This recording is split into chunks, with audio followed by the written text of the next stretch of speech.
morning, Bucknutters. Welcome to the Bucknuts Morning 5 here on Monday, February 1st, 2016. I am Dave Biddle, and we are just 2 days away from National Signing Day. So who better to speak with than the Dean of Ohio State football recruiting, Bill Kurelic. Bill, good morning to you, sir. Have you had any sleep recently? Not a lot, but it's that time of the year. You run on adrenaline, and there's so much happening that it's full speed ahead to National Signing Day. There are 8 prospects still left on Ohio State's board for the 2016 class. A couple of them are long shots, but 8 prospects still left on the board. The Buckeyes currently have 22 commitments. They're ranked number 2 in the country in the 24/7 Sports Composite. Behind LSU, the Buckeyes will likely add 2 or 3 more recruits to their class. So, Bill, let's go one by one and look at the guys still on Ohio State's board and what will likely transpire with them. Bill, let's start with defensive back Jordan Fuller, who will announce today. Tell the listeners where you think Jordan Fuller will be going. Well, as I put in what I am hearing last night, it's a battle. You know, it's been a battle.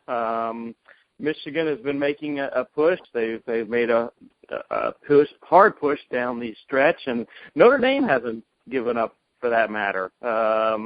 Everybody has talked about Notre Dame being out of it, but they haven't given up the ship either. So, as I wrote in what I'm hearing last night, I think it has been a very difficult decision, but I crystal balled him to Ohio State last week, and I'm going to stay with my crystal ball. I'm staying with Ohio State for Jordan Fuller. Another defensive back, cornerback Damar Hamlin, also will announce today. It's not sounding real good for the Buckeyes, is it, Bill? Well, again, as I wrote in my what I'm hearing last night, it's kind of the opposite. It's Ohio State that has really pushed down the stretch for Damar Hamlin, and they've made a great push for him. I think he's had a lot of things to think about the last week or so, and Luke Fickell's done a great job recruiting him.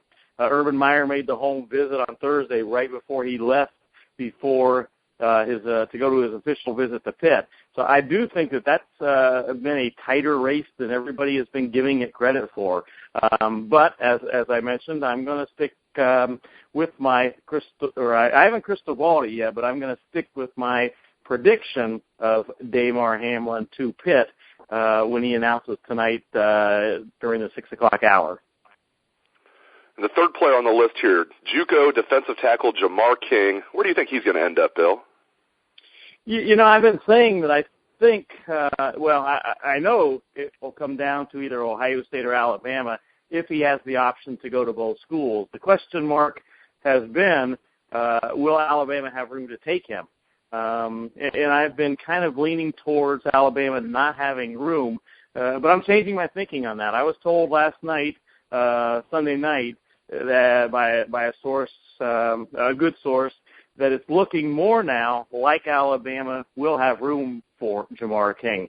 If they do have room for Jamar King, I think there's a good chance he goes there. That's where many times I've talked to him. That's the school that he has consistently had either number 1 on his list or tied for number 1 on his list. So if Alabama has room for him, and now I'm thinking more along the lines from what I was told by a source last night that they will have room for him, I think he goes there.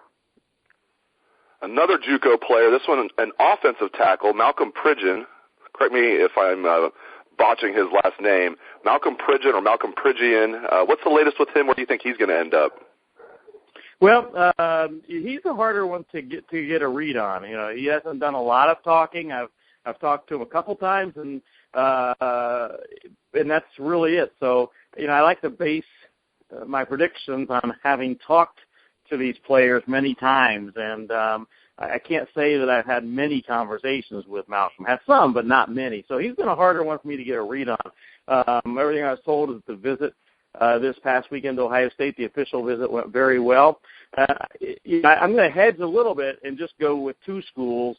You know, he's been considering 4. He made official visits to Ohio State, to Baylor, as well as Florida and West Virginia.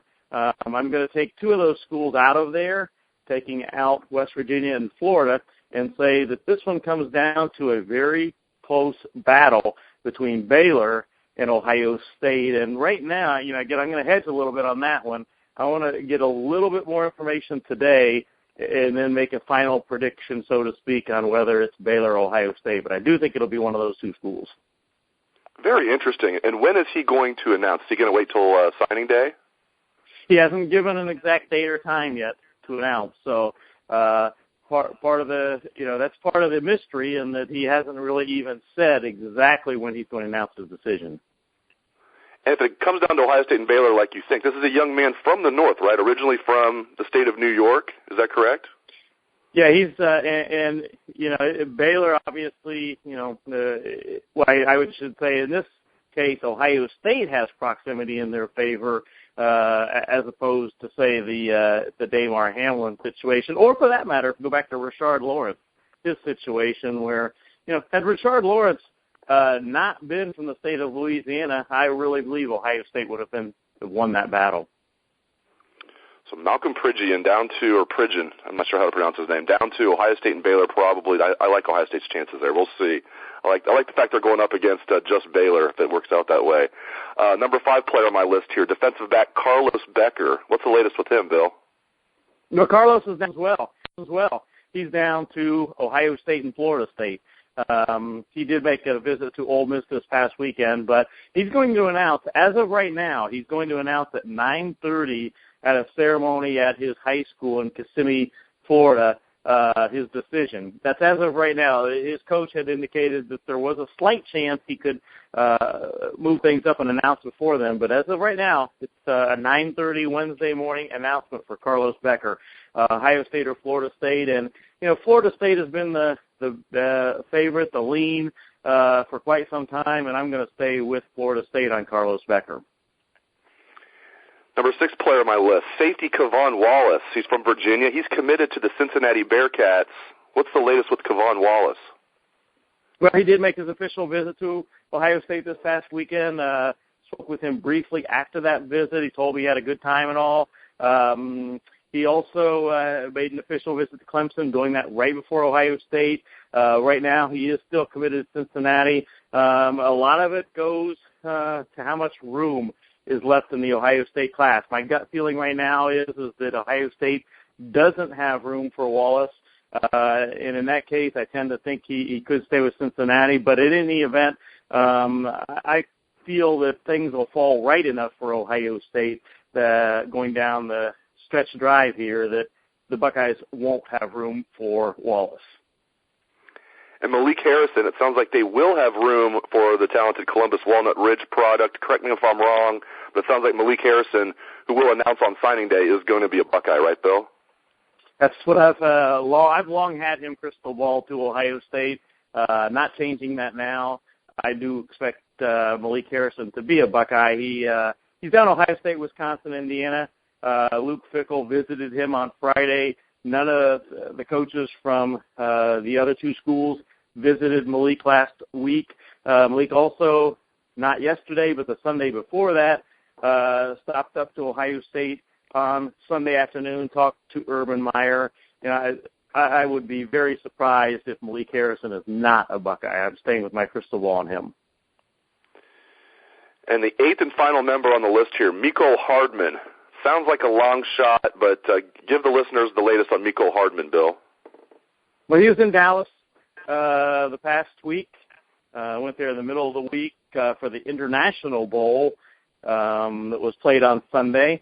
Had a nice game, by the way, as did Dwayne Haskins, the future Ohio State quarterback, who was the MVP. But anyway, Hardman has been tweeting, as he usually does, and a lot of those tweets would perhaps indicate reason for hope for Ohio State.